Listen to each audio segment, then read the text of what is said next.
시편 91편을 통해서 하나님 믿는 하나님 백성들은 지존자이며 전능자이신 하나님의 은밀한 곳에 거주하고 그늘 아래 보호하고 환난 받을 때에 하나님께서 우리의 기도에 응답하시고 일어나셔서 도와주신다는 말씀을 들었습니다. 이 본문의 말씀에 제가 지난주에 말씀드렸지만 지존자의 은밀한 곳, 이 은밀한 곳이랄 때 이 은밀한 곳에 지성소라는 말씀이 의미가 포함되어 있다고 말씀드렸습니다. 하나님의 은밀한 곳에 그들이 하나님이 지켜주신다는 것이죠. 그리고 우리가 환난 당할 때도 하나님께서 도와주신다고 분명히 말씀하셨습니다. 오늘도 지난주에 이어서 하나님이 어떤 분이며 왜 우리가 여호와를 섬겨야 되는지 살펴보면서 은혜를 나누려고 합니다. 오늘 우리가 살펴볼 시편 118편의 저자가 누구인지 알 수가 없어요. 학자들은 다윗이 지었다라고 주장을 하지만 정확히 알 수가 없어요. 근데 이 시의 주제는 확실합니다. 한번 더 따라 합시다. 여호와 하나님은 내 편이시다. 내 편이시다는 믿음의 확신으로 여호와를 섬기라는 것이죠. 이 시의 주제는 확실합니다. 그렇습니다. 우리들이 여호와만 섬겨야 하는 이유는 명백합니다. 하나님이 우리의 편이 되시기 때문입니다. 여러분, 이 땅에 살아가다 보면 많은 분들이 내 편에 대해주지만요, 하나님이 내 편에 대해주지만 그것만큼 희나는 것이 없어요. 그래서 시편의 저자가 오늘 이 말씀을 이렇게 기록해 놨습니다. 시편 118편 6절부터 7절 말씀을 우리 같이 읽도록 하겠습니다.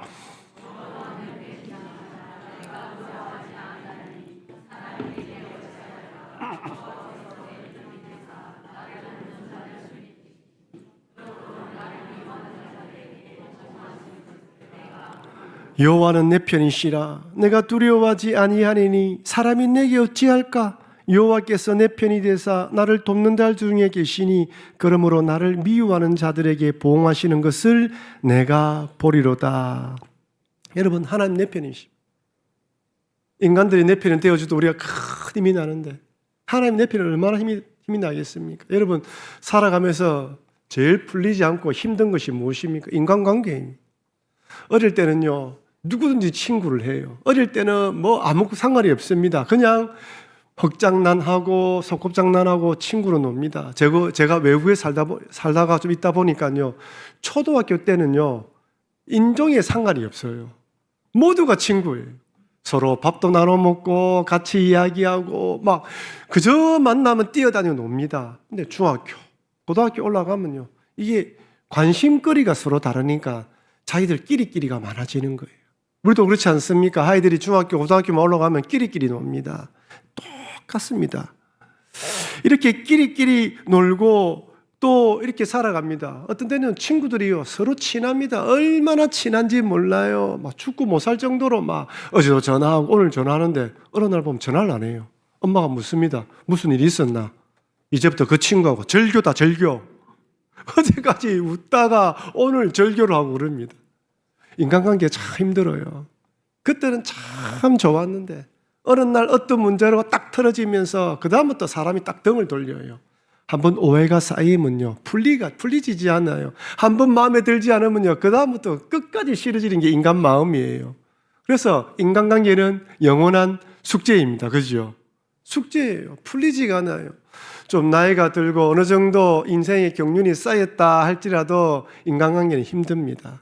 그래서 사람들이 혼자만의 세계를 가지고 살아가는 것 같습니다. 근데 오늘 본문을 보면 하나님은 내 편이다 라고 말씀하시면서 7절에 하나님께서 나를 돕는 자들 중에 계신다라고 이야기를 합니다. 나를 돕는 자. 하나님이 나를 돕는 자 중에 계신다라는 이 말에는 두 가지 뜻이 포함되어 있습니다. 첫째는 하나님께서 도움의 사람을 보내준다는 것입니다. 여러분, 우리가 살아가는 인생이 굴곡진 인생이라 하지 않습니까? 살아가면 좋은 일도 있지만 나의 힘으로 해결할 수 있는 일도 많습니다. 이때 생각지도 않는 도움을 받을 때가 있는 것이죠. 여러분, 한번 쭉 돌아보십시오.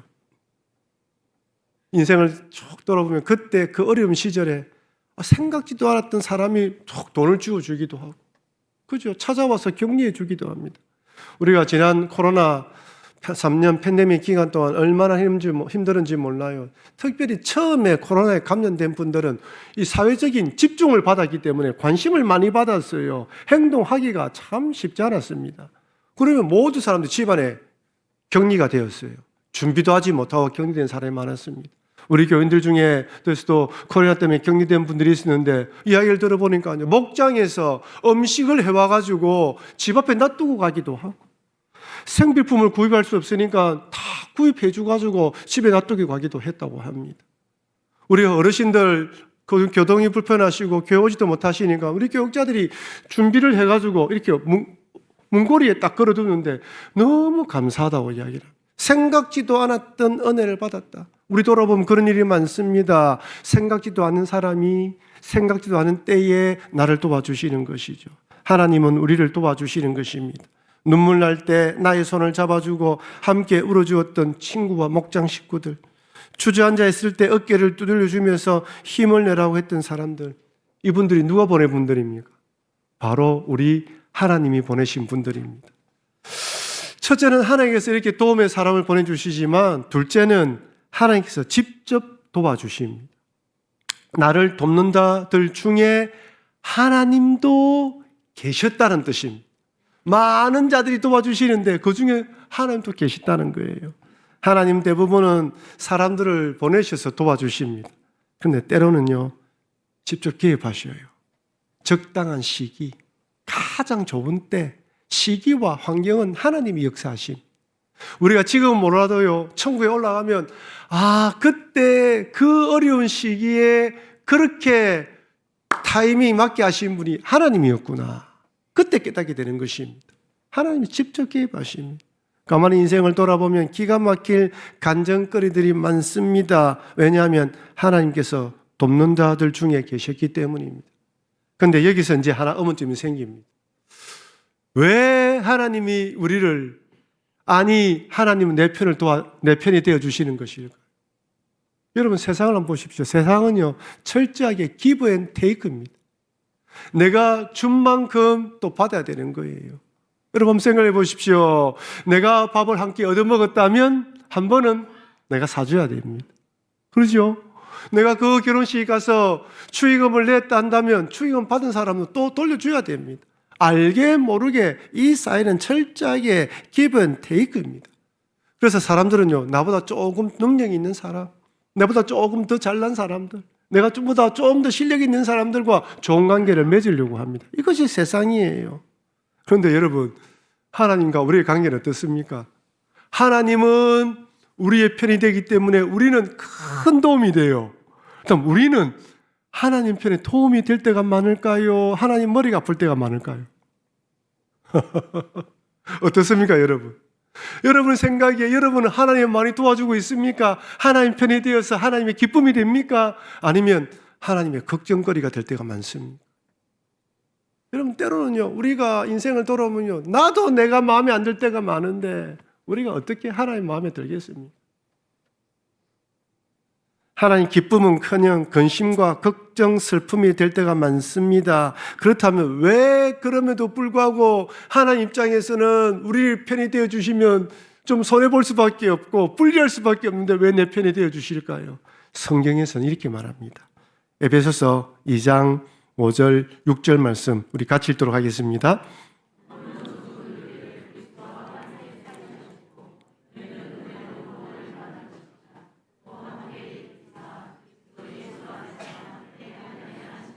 뭐 때문이라고요? 우리가 구원받았기 때문입니다. 그리고 골로새서는 이렇게 말씀합니다. 같이 읽겠습니다.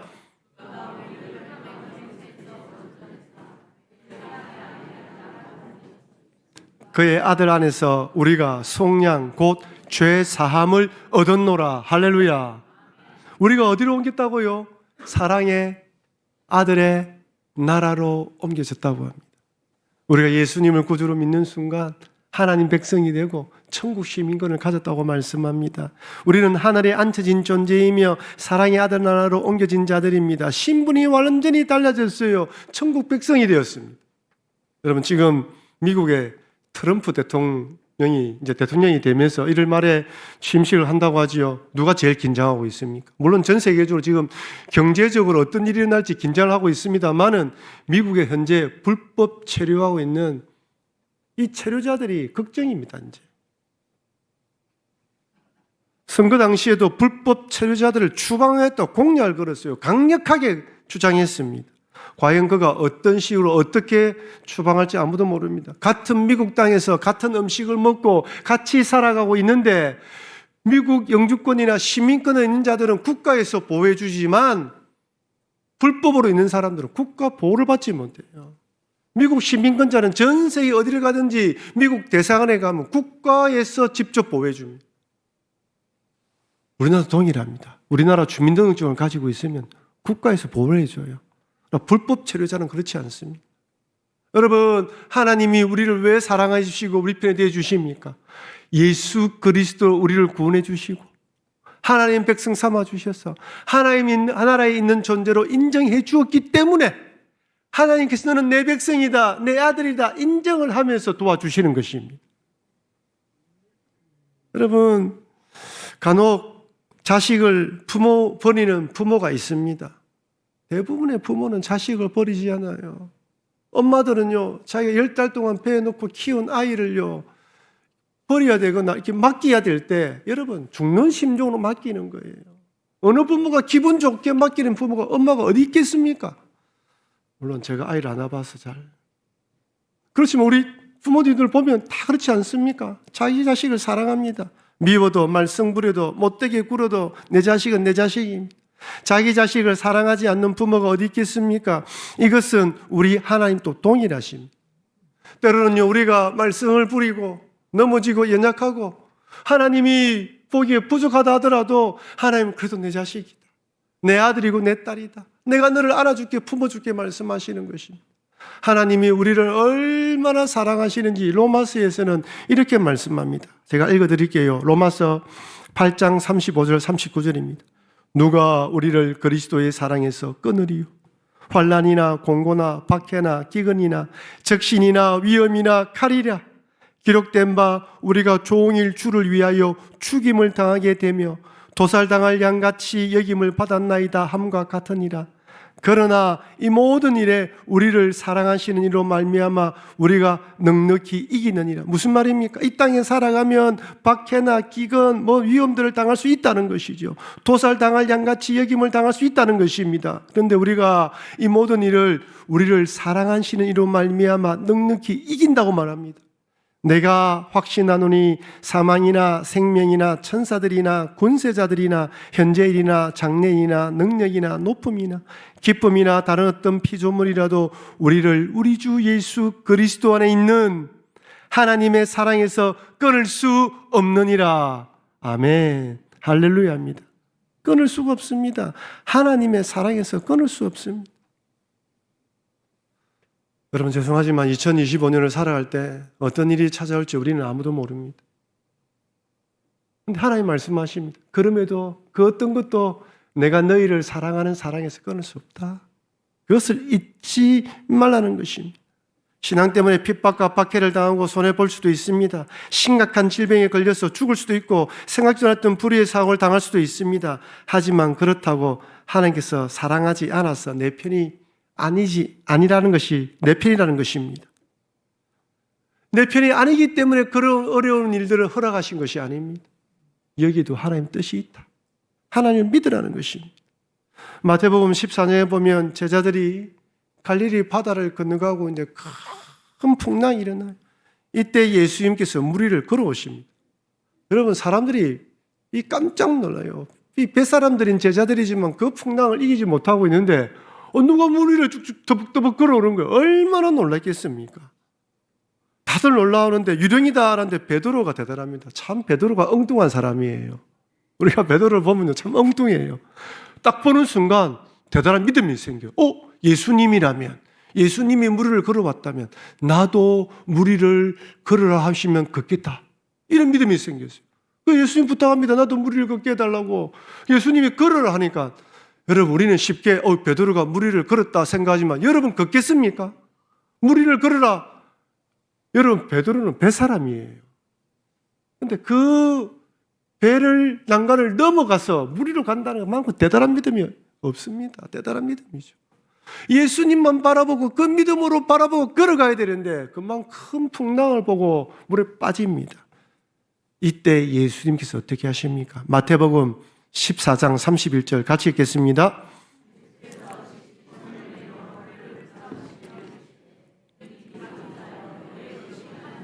여러분, 여기서 가장 중요한 단어가 무엇일까요? 적시입니다. 적시. 에이, 믿음 없는 베드로야, 골탕 안 먹어봐라. 물 좀 실컷 먹어봐라. 이번 기회에 잘 됐다. 본때를 보여줘야 되겠다. 버릇을 고쳐야지. 믿음 없으면 어떻게 되는지 한번 네가 똑똑히 경험해봐라. 그러지 않으셔요. 여러분, 원래 사람이 물에 빠지면 어떻게 됩니까? 기운이 다 빠질 때까지 기다려야 돼요. 왜냐하면 막 쌀려고 발버둥 치면 막 끌어안으면 구조하는 사람도 같이 위험해지거든요.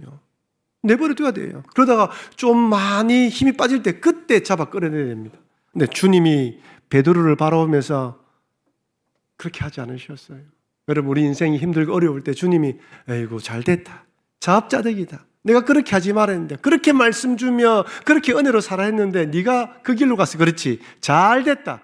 절대로 그렇게 하지 않습니다. 언제요? 즉시 손을 내밀어 끈져 내시는 분이 우리 주님이심을 믿으시길 바랍니다. 저는 제가 여러분에게 포스터를 한번 보여주는데요. 이 포스터를 한번 보시겠습니까? 미국의 예수라는 뮤지컬의 포스터입니다. 여러분 보십시오. 물에 빠진 베드로의 손을 딱 잡고 있는 예수님이 손목을 딱 잡아요. 여러분, 소방관들이 위에서 누가 추락할 때 손을 잡을 때는요, 손목을 잡는다고 합니다. 손을 잡지 않는데. 왜? 손 잡으면 빠지거든요. 손목을 잡아야지 지도 잡고 당기는 거예요. 주님이 정확하게 베드로의 손목을 잡고 있습니다. 물에 빠지는데 저 깊이 빠져있는 베드로를 건진 게 아니에요. 지금 딱 보면 물에 빠지려고 하고 있는 베드로의 손. 야, 이 포스터를 그린 사람이 대단합니다. 저는 딱 포스터를 보는 순간 내 내리에 강력하게 딱 박이는 거예요. 저 뒤에 물이 떠 있습니다. 배가 떠 있습니다. 이만큼 베드로가 걸어왔는지를 알 수가 없어요. 주님이 우리의 손을 잡아주신. 그러니 올 한 해 동안에도 우리의 삶이 어떤 일이 일어난다 할지라도 하나님은 내 편임을 잊지 마시고 모든 상황 속에서 승리하시는 여러분과 제가 되길 주의 이름으로 축원합니다. 이렇게 여호와 하나님은 내 편이시기에 그럼 어떻게 하란 말입니까? 여호와 하나님 내 편이라는 것을 믿고 여호와의 능력을 의지하고 기도하라는 것입니다. 여러분, 시편 118편 10절 12절 우리 같이 한번 읽어보겠습니다.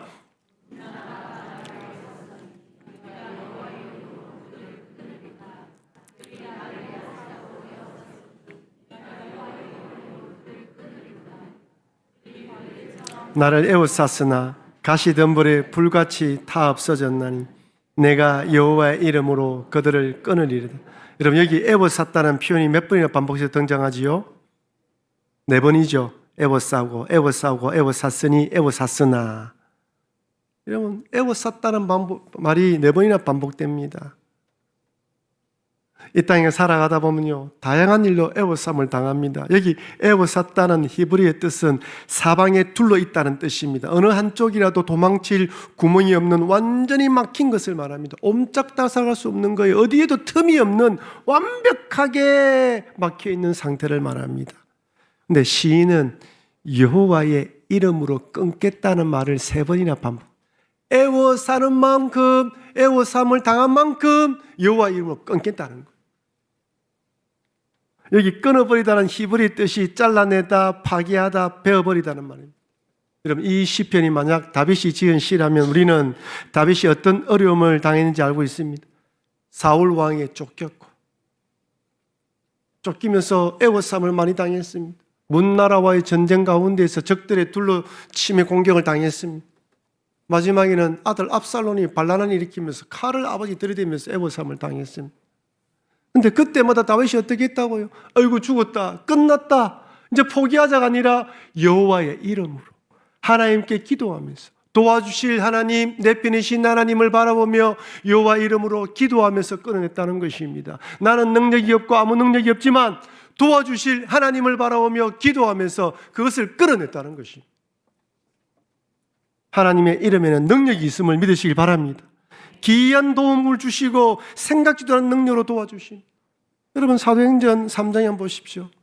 베드로와 요한이 함께 예루살렘 성전에 기도하러 가는 도중에 다리를 걷지를 못하는 안전뱅이를 만나게 됩니다. 이때 베드로가 이렇게 선포합니다. 베드로 3장, 사도행전 3장 6절, 베드로가 이르되 은과 금은 내게 없거니와 내게 있는 이것을 내게 주노니 나사렛 예수 그리스도의 이름으로 일어나 걸어라 하고, 나사렛 예수 그리스도의 이름으로 일어나 걸어라. 여러분 한 번도 태어나지 못했다면요 다리의 근육과 신경이 다 죽은 사람이에요. 딱 붙은 거나 다름없습니다. 여러분 병원에 한 달만 입원해 보십시오. 다리의 근육이 다 빠져나갑니다. 안전뱅이로 태어난 사람이 어떻게 걸을 수 있단 말입니까? 예수님의 이름으로 명령을 하고 예수님의 이름을 말하자 어떻게 해요? 죽었던 근육이 살아나고 끊어지고 소생할 수 없는 그 신경이 붙고 힘을 내면서 일어났던 것입니다. 예수님의 이름에는 능력이 있는 것입니다. 지금 또 하나님의 이름, 예수님의 이름은 생명을 살리는 능력이 있습니다. 하나님을 부를 때 건짐을 받을 수 있는 것이죠. 여러분 요즘은 의료기술이 많이 발전되어 암이라도 조기에 발견하고 그 분야의 명의를 찾아가면 얼마든지 살아날 확률이 높습니다. 사실 이전에 이렇게 의료기술이 발달되기 전에 아프면 병원에 가기 전에 어디부터 왔습니까? 교회부터 왔어요. 교회에서 목사 기도 받고 그리고 병원 가기도 했습니다. 이것은 지금도 저는 동일하다고 생각합니다. 아무리 의료기술이 발달되었다 할지라도 생사를 주관하시는 분은 하나님이십니다. 의사가 수술을 하지만 그 손을 붙드는 분은 누구입니까? 하나님이셔요. 우리 교회 지사님께서 병원에 수술을 받게 되었는데 의사가 수술을 하면서 이렇게 이야기를 하더랍니다. 첫 번째 방법으로 이렇게 수술을 할 건데 딱 수술 부위 열어보고 좋으면 괜찮으면 이렇게 할 거고 만약에 이 부분이 안 좋으면 두 번째 방법으로 수술을 해야 되는데 그러면 건강한 근육이나 인대나 이런 신경에 손상이 좀 있을 것이다. 그래서 되도록이면 첫 번째 수술을 했으면 좋겠다. 하다가 안 되면 두 번째 수술해야 되기 때문에 보호자 멀리 가지 마시고 수술실 앞에 계십시오라고 이야기하더래요. 그래서 수술 받는 당사자 알겠습니까? 수술 받아야 되는 누구 있으니까. 의사가 막상 열어보니까 첫 번째 방법으로 수술하려니까 너무 어렵더랍니다. 순간적으로 마음속에 막 쉽게 두 번째로 할까? 근데 또 보니까 두 번째로 하려니까 이게 너무 아까운 거예요. 그 짧은 순간에 갈등하다가 의사가 첫 번째 힘들지만 하기로 했다는 거예요. 시간은 많이 길어졌는데 첫 번째 수술을 잘 마쳤다고 합니다. 여러분 그렇게 그 짧은 순간에 첫 번째 방법으로 수술을 하도록 마음을 주신 분이 누구일까요? 하나님이지 않겠습니까? 여러분 수술하다가 얼마나 급박한 일이 많겠습니까? 어떤 일이 날지 몰라요. 그때 그 마음을 붙들어 주시고 그 손을 잡아주시는 분은 주님이지 않겠습니까? 지금도 의료기술이 발달되지 않은 나라에서는 여전히 선교사님들이 하나님의 이름, 예수님의 이름을 부르면서 기도합니다. 아무것도 알 수 없으니까 간단하게 진통제 주고 기도하는데도 능력이 드러나는 거예요. 제가 아는 한 선교사님이 바누아투로 선교사를 가는데요. 가기 전에 수지침, 초급을 배웠어요. 여러분 저도 초급, 중급 배웠습니다. 저도 제 손에 놓기도 합니다. 물론 요즘에는 하지 않지만요. 제 아내 마루타 많이 시켰습니다.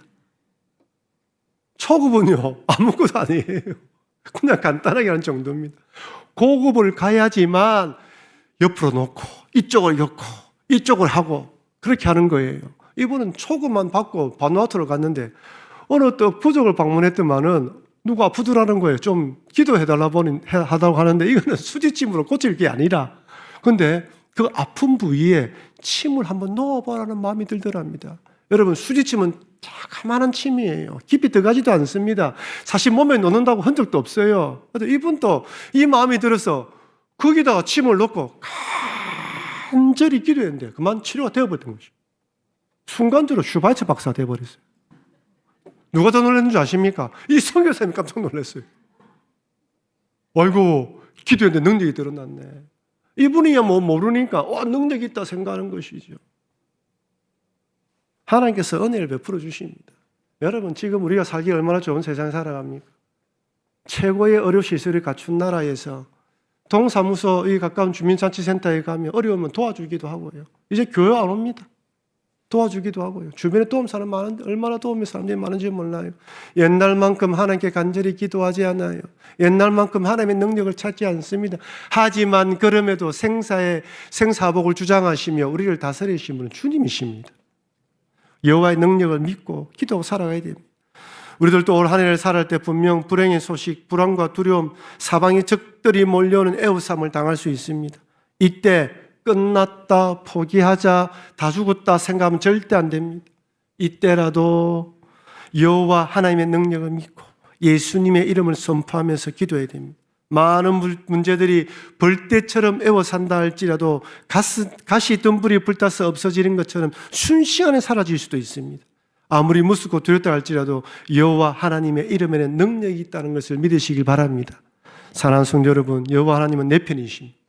비록 사람들은 오해하고 배신할 수 있지만 하나님은 언제나 내 편이십니다. 우리를 얼마나 사랑하시는지 독생자를 통해서 구원해 주시고 그 어떤 것도 끊을 수 없는 사랑으로 인도하신다고 말씀합니다. 때론 도움의 사랑을 보내주시고 직접 개입하실 것입니다. 그리고 하나님에는 능력이 있음을 꼭 기억하시면서 2025년을 살아갈 때 이런저런 애워싸움을 당한다 할지라도 여호와 하나님의 이름을 의지하고 예수님의 이름을 선포하면서 끌어내시고 승리하시는 여러분과 제가 되길 주의 이름으로 축원합니다. 우리 받은 말씀을 기억하며 우리 다 같이 한번 통성으로 기도했으면 좋겠습니다.